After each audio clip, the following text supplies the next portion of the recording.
નમસ્કાર મિત્રો, આજના મારા બ્લોગમાં તમારું સ્વાગત છે। તો આજ આપણે આવેલા હૈયે એક એવા મગરામાં આવેલું હે સાકળેશ્વરી માતાનું મંદિર।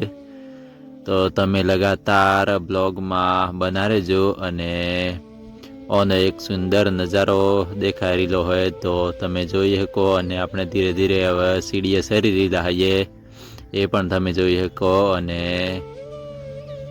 સીડીએ સરતા સરતા થોડીક આગળ જઈએ, માતાજીને તો જાઓ લગાવેલી હે અને ધીરે ધીરે આપણે સરવાનું ચાલુ રાખીએ, કેમ કે રિક્સ વાળો રસ્તો હોય તો આપણે જાળવીને જવું પડે। આ મંદિરમાં ઘણા બધા ભક્તો આવેલા હે તમે જોઈ શકો।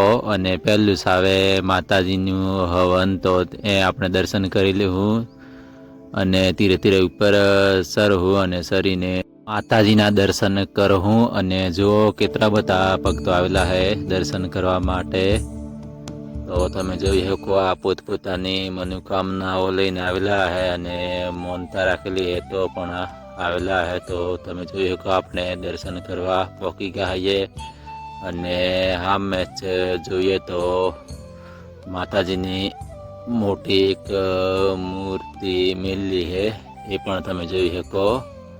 તો આપણે દર્શન ધીરે ધીરે કરીને બહાર હું કેમ કે અંદર ભક્તો પણ ઘણા હે અને આ માતાજીની મોટી મૂર્ત છે તમે જોઈ શકો। એક ત્રિશુલ પણ હે અને બાજુમાં હનુમાન દાદાની મૂર્ત છે અને બાજુમાં ગણેશ ભગવાનની મૂર્ત છે।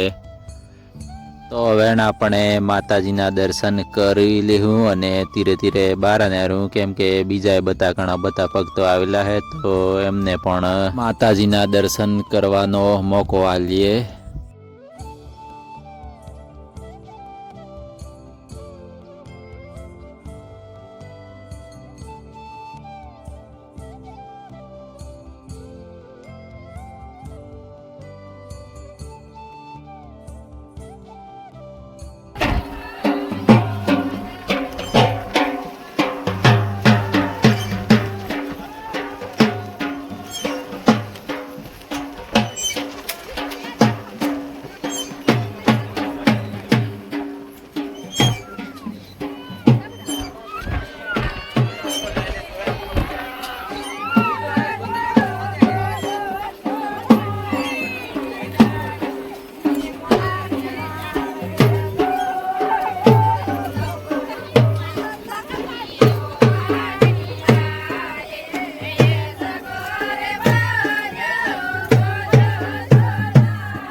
તો હવે મિત્રો તમને ધીરે ધીરે સાકળેશ્વરી માના દર્શન કરાવવા અને દર્શન કરીને આપણે ધીરે ધીરે નેસા ઉતરવું। તો સાકળેશ્વરી માતાના દર્શન કરીને તમને કેવું લાગુ કમેન્ટમાં જણાવજો અને હરેક મારા બીજા બ્લોગમાં આવા એક મંદિરના દર્શન તમને કરાવું અને તમે જુઓ કેવો સરસ મજાનો નજારો દેખાઈ રહેલો હોય તો તમે જોઈ શકો।